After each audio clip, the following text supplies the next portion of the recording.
ભક્તો, હવે ગમે તેવી પરિસ્થિતિઓ કેમ ન હોય, ચૈત્ર માસની પવિત્ર ચૈત્ર નવરાત્રિના દિવ્ય અવસર પર જો તમે ખૂબ વધારે પૂજાપાઠ ન પણ કરી શકો તો પણ એક નાની ગુપ્ત સાધના ચોક્કસ કરી લેજો।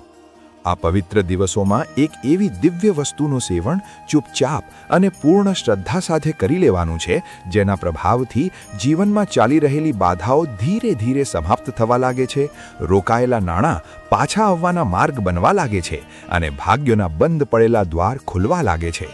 વિશ્વાસ રાખો ભક્તો, આ કોઈ સાધારણ સમય નથી। આ તે મહાપુણ્યકારી અવસર છે જે મનુષ્યના જીવનમાં સુખ, સમૃદ્ધિ અને સૌભાગ્યનો નવો અધ્યાય શરૂ કરવાની ક્ષમતા રાખે છે।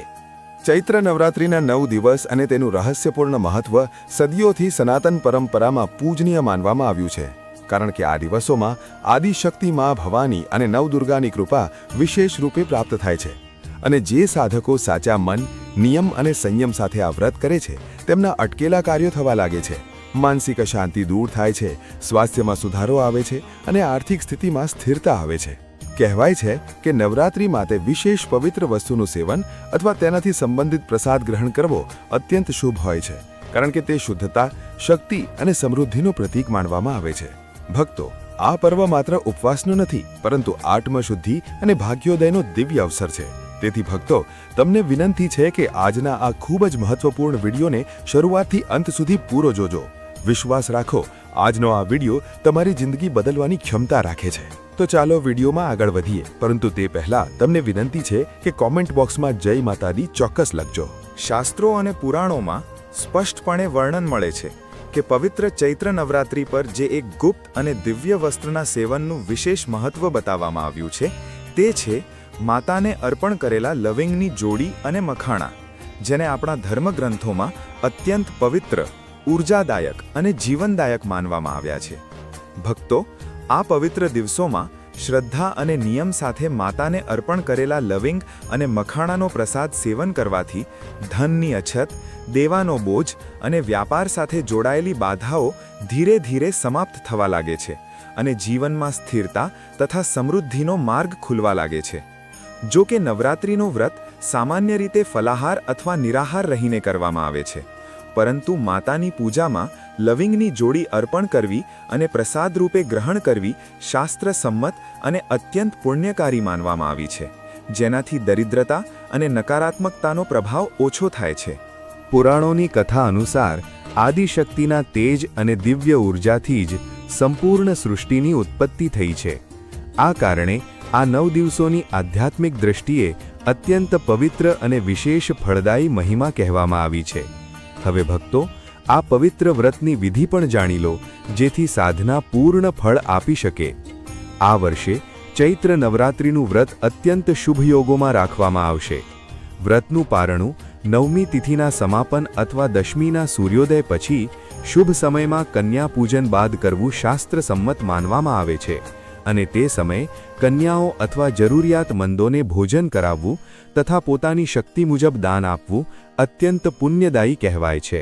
પ્રાતઃકાળે ઉઠીને સ્નાનના જળમાં ગંગાજળ ઉમેરવું, સ્વચ્છ લાલ કે પીળા વસ્ત્રો ધારણ કરવા અને માતા રાણી સમક્ષ ઘીનો અખંડ દીપ પ્રજ્વલિત કરવો અત્યંત શુભ માનવામાં આવે છે।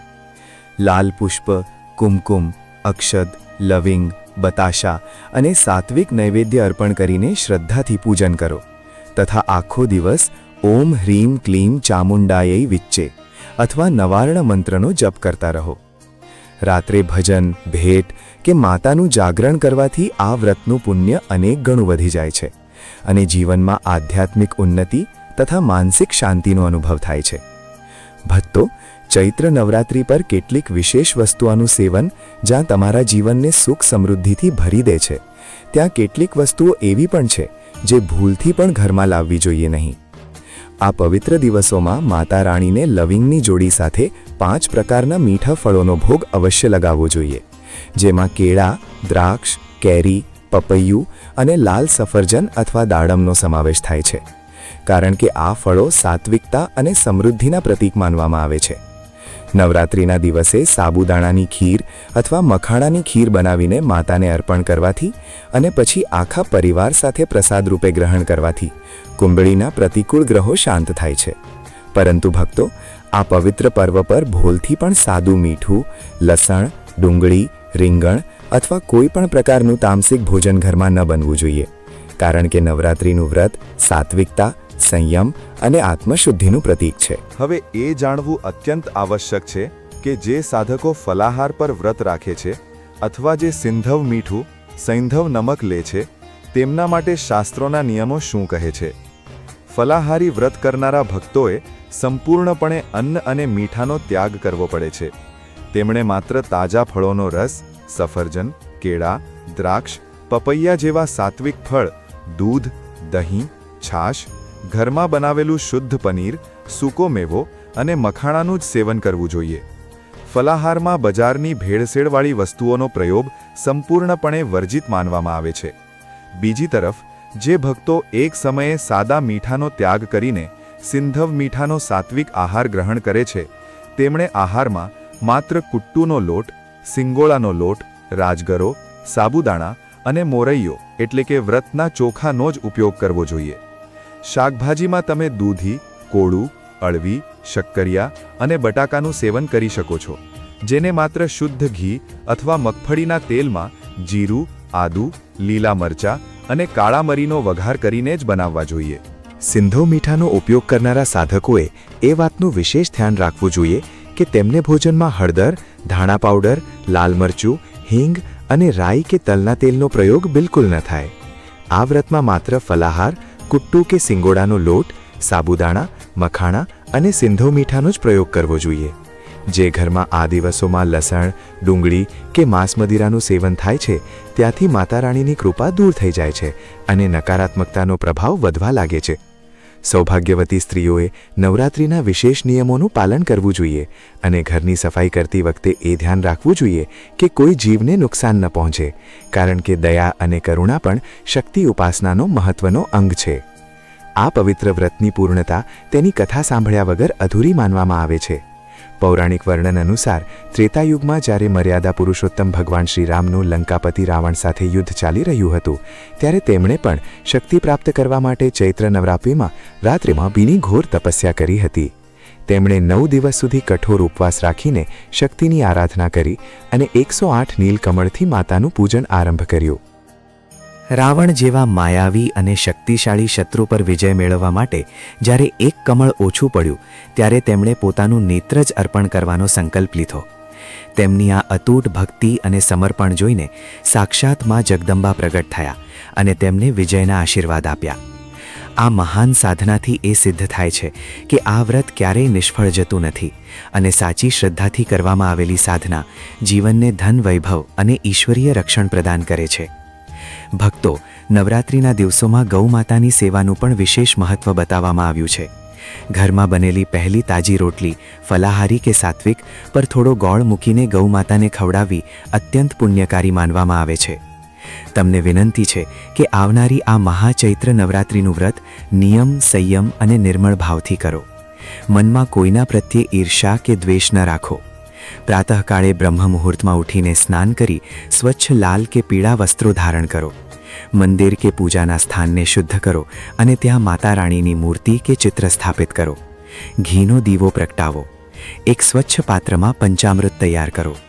ગાયનું દૂધ, દહીં, શુદ્ધ ઘી, મધ અને સાકર. માતા રાણીનો અભિષેક કરતી વખતે નવાર્ણ મંત્રનો જપ કરવો અત્યંત શુભ માનવામાં આવે છે. ત્યારબાદ માતાને લાલ ચુંદડી, કુમકુમ અને નૈવેદ્ય અર્પણ કરો. જે પંચામૃત માતાના શ્રી ચરણોમાંથી પસાર થઈને વહે છે તે જ પવિત્ર ચરણામૃત બની જાય છે. પ્રિય ભક્તો, નવરાત્રિમાં મા શક્તિની આરાધના સાથે મધ, શહેદનું વિશેષ મહત્વ માનવામાં આવે છે. શાસ્ત્રો અનુસાર મધ માત્ર એક ભોજન નથી, પરંતુ ઊર્જા, અમૃત અને દિવ્ય આનંદનું પ્રતીક છે. દેવીની મહિમાનું વર્ણન કરનારા ગ્રંથ દુર્ગા સપ્તશતીમાં વર્ણિત કથા અનુસાર જ્યારે માં દુર્ગા અને મહિષાસુર વચ્ચે ભીષણ યુદ્ધ ચાલી રહ્યું હતું, ત્યારે દેવીએ યુદ્ધની મધ્યમાં મધનું પાન કર્યું અને પ્રચંડ હાસ્ય સાથે અસુરોને પડકાર્યા. આ પ્રસંગનો પ્રસિદ્ધ શ્લોક છે, ગર્જ ગર્જ ક્ષણમ મૂઢ મધુ યાવત પિબામ્યહમ મયા હતે ત્વયી અત્રૈવ ગર્જિષ્યંતિ દેવતાઃ. અર્થાત દેવીએ કહ્યું કે હે મૂર્ખ મહિષાસુર, થોડીવાર ગર્જના કરી લે જ્યાં સુધી હું આ મધ પી રહી છું, કારણ કે તારા માર્યા ગયા પછી દેવતાઓ જ વિજયની ગર્જના કરશે. આ શ્લોકમાં મધને શક્તિ, ઉત્સાહ અને વિજયનું પ્રતીક માનવામાં આવ્યું છે. આ કારણે ઘણી પરંપરાઓમાં નવરાત્રિ દરમિયાન ભક્તો પણ થોડી માત્રામાં મધ ગ્રહણ કરે છે, જેથી શરીરમાં ઊર્જા, મનમાં ઉત્સાહ અને જીવનમાં મધુરતા જળવાઈ રહે. ધાર્મિક માન્યતા અનુસાર નવરાત્રિમાં સવારે સ્નાન પછી માતાનું સ્મરણ કરીને 1 ચમચી શુદ્ધ મધ સીધું ગ્રહણ કરી શકાય છે અથવા હૂંફાળા પાણી કે પંચામૃતમાં ભેળવીને પણ લઈ શકાય છે. આ પ્રકારે મધનું સેવન માત્ર સ્વાસ્થ્ય માટે જ નહીં, પરંતુ આધ્યાત્મિક રીતે પણ દેવીની કૃપા, ઊર્જા અને સકારાત્મકતા પ્રાપ્ત કરવાનું પ્રતીક માનવામાં આવે છે. તેથી તમે સંપૂર્ણ પરિવાર સહિત આ નવરાત્રિમાં મધનું સેવન અવશ્ય કરો. ભક્તો, આ બધી પવિત્ર વસ્તુઓની સાથે સાથે ચૈત્ર નવરાત્રિના 9 દિવસોમાં માતા રાણીના 9 અલગ અલગ સ્વરૂપોને તેમનો પ્રિય ભોગ લગાવવો અત્યંત કલ્યાણકારી અને શીઘ્ર ફળદાયી માનવામાં આવ્યો છે. પરંતુ અહીં એક અત્યંત ગુપ્ત અને વિશેષ નિયમ છે જે તમારે ક્યારેય ભૂલવાનો નથી. શાસ્ત્રો અનુસાર તમે માતાને ગમે તે સાત્વિક ભોગ અર્પણ કરો, પરંતુ દરરોજ ભોગ લગાવ્યા પછી તરત જ માતા રાણીને પૂર્ણ શ્રદ્ધા સાથે એક મીઠું પાન અવશ્ય ખવડાવવાનું છે. જી હા ભક્તો, પાન અર્પણ કર્યા વગર માતાનો ભોગ પૂર્ણ માનવામાં આવતો નથી. પાન માતાને અત્યંત પ્રિય છે અને તેને અર્પણ કરવાથી જ તમારી પૂજા અને સાધનામાં પૂર્ણતા આવે છે અને દેવી ભગવતી પ્રસન્ન થાય છે. ચાલો હવે વિગતવાર જાણીએ કે ચૈત્ર નવરાત્રિના 9 દિવસોમાં નવદુર્ગાના કયા સ્વરૂપોને કયો વિશેષ ભોગ લગાવવો. પહેલો દિવસ મા શૈલપુત્રી. નવરાત્રિના પ્રથમ દિવસે માતા શૈલપુત્રીની આરાધના થાય છે. આ દિવસે માતાને ગાયના શુદ્ધ દેશી ઘીનો ભોગ લગાવવો જોઈએ.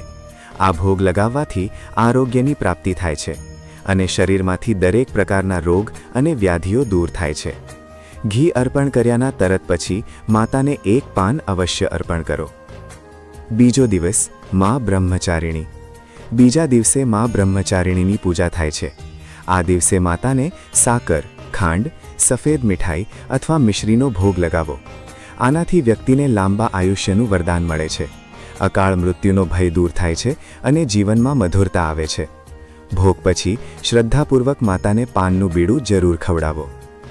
ત્રીજો દિવસ મા ચંદ્રઘંટા. ત્રીજા દિવસે મા ચંદ્રઘંટાને દૂધ અથવા દૂધમાંથી બનેલી સામગ્રી જેવી કે સાત્વિક ખીર અથવા પેંડાનો ભોગ લગાવવો અત્યંત શુભ માનવામાં આવે છે. આનાથી માનસિક શાંતિ મળે છે, મનનો બધો ડર નીકળી જાય છે અને જીવનના તમામ દુઃખો નાશ પામે છે. ભોગ અર્પણ કર્યા પછી માતાને પ્રેમથી પાન ખવડાવવાનું બિલકુલ ભૂલશો નહીં. ચોથો દિવસ મા કુષ્માંડા. નવરાત્રિના ચોથા દિવસે મા કુષ્માંડાની ઉપાસના કરવામાં આવે છે. આ પવિત્ર દિવસે માતાને માલપુઆનો ભોગ લગાવવો જોઈએ. આનાથી બુદ્ધિનો વિકાસ થાય છે, નિર્ણય લેવાની ક્ષમતા વધે છે અને અટકેલા કાર્યો ગતિ પકડવા લાગે છે. માલપુઆ અર્પણ કર્યા પછી માતાના શ્રીચરણોમાં 1 પાન અવશ્ય રાખો. પાંચમો દિવસ મા સ્કંદા માતા. પાંચમા દિવસે મા સ્કંદા માતાને કેળાનો ભોગ વિશેષ રૂપે લગાવવામાં આવે છે. માન્યતા છે કે કેળાનો ભોગ લગાવવાથી પરિવારમાં સુખ શાંતિ આવે છે, શારીરિક કષ્ટો દૂર થાય છે અને જે લોકો સંતાન સુખથી વંચિત છે તેમની ગોદ ભરાઈ જાય છે. ભોગના તરફ પછી માતાને પાન ખવડાવવું અનિવાર્ય છે. છઠ્ઠો દિવસ મા કાત્યાયની. છઠ્ઠા દિવસે મા કાત્યાયનીની પૂજા થાય છે. આ દિવસે માતાને શુદ્ધ મધનો ભોગ લગાવવો જોઈએ. મધનો ભોગ લગાવવાથી વ્યક્તિના આકર્ષણ પ્રભાવમાં વૃદ્ધિ થાય છે, સમાજમાં માન સન્માન મળે છે અને લગ્નમાં આવતી બાધાઓ દૂર થાય છે. માતાને મધ અર્પણ કર્યા પછી પાન ચઢાવવું. સાતમો દિવસ મા કાલરાત્રિ. સાતમા દિવસે મા કાલરાત્રિની આરાધના થાય છે. આ દિવસે માતાને ગોળનો ભોગ લગાવવો સૌથી ઉત્તમ માનવામાં આવ્યો છે. ગોળનો ભોગ લગાવવાથી આકસ્મિક સંકટોથી રક્ષણ થાય છે, અકારણ ભય સમાપ્ત થાય છે અને ગુપ્ત શત્રુઓનો નાશ થાય છે. ત્યારબાદ માતાને પાન અર્પણ કરીને તમારી પ્રાર્થના કહો. આઠમો દિવસ મા મહાગૌરી. આઠમા દિવસે મહાષ્ટમીએ મા મહાગૌરીને નાળિયેરનો ભોગ લગાવવો જોઈએ. આનાથી જીવનમાં સ્થિરતા આવે છે, સંતાન સુખની પ્રાપ્તિ થાય છે અને મનની દરેક અધૂરી મનોકામના પૂર્ણ થઈ જાય છે. નાળિયેર અર્પણ કર્યા પછી માતા રાણીને મીઠું પાન અવશ્ય ખવડાવો. 9મો દિવસ માં સિદ્ધિદાત્રી. નવરાત્રિના અંતિમ અને 9મા દિવસે માં સિદ્ધિદાત્રીની પૂજા થાય છે. આ દિવસે માતાને હલવો, પૂરી, કાળા ચણા અને તલનો ભોગ લગાવવામાં આવે છે. આનાથી જીવનમાં દરેક પ્રકારની રિદ્ધિ સિદ્ધિ અને અપાર સફળતા પ્રાપ્ત થાય છે. તમારી 9 દિવસની પૂજા અને ઉપવાસને પૂર્ણતા આપવા માટે અંતમાં માતાને પાન ખવડાવો અને ક્ષમા પ્રાર્થના કરો. ભક્તો, જ્યારે તમે આ 9 દિવસોમાં પૂર્ણ નિયમ, સંયમ અને ભક્તિભાવથી આ વિશેષ ભોગ લગાવો છો અને દરેક ભોગ પછી નિયમથી માતા રાણીને પાન ખવડાવો છો, ત્યારે માં જગદંબા અત્યંત પ્રસન્ન થાય છે. તેમની કૃપાથી તમારા જીવનના તમામ કષ્ટો, દરિદ્રતા અને દુર્ભાગ્ય સદા માટે મટી જાય છે. આ વર્ષની ચૈત્ર નવરાત્રિ પોતાની સાથે અત્યંત દુર્લભ અને શ્રેષ્ઠ યોગ લઈને આવી છે. આ દિવસ માત્ર વ્રત કે પૂજાનો જ નથી, પરંતુ સંયમ, નિયમ અને સાચા આચરણનો પણ દિવસ છે. જો આ પવિત્ર અવસર પર વ્યક્તિ લાપરવાહી કરે છે, તો માં ભવાનીની કૃપા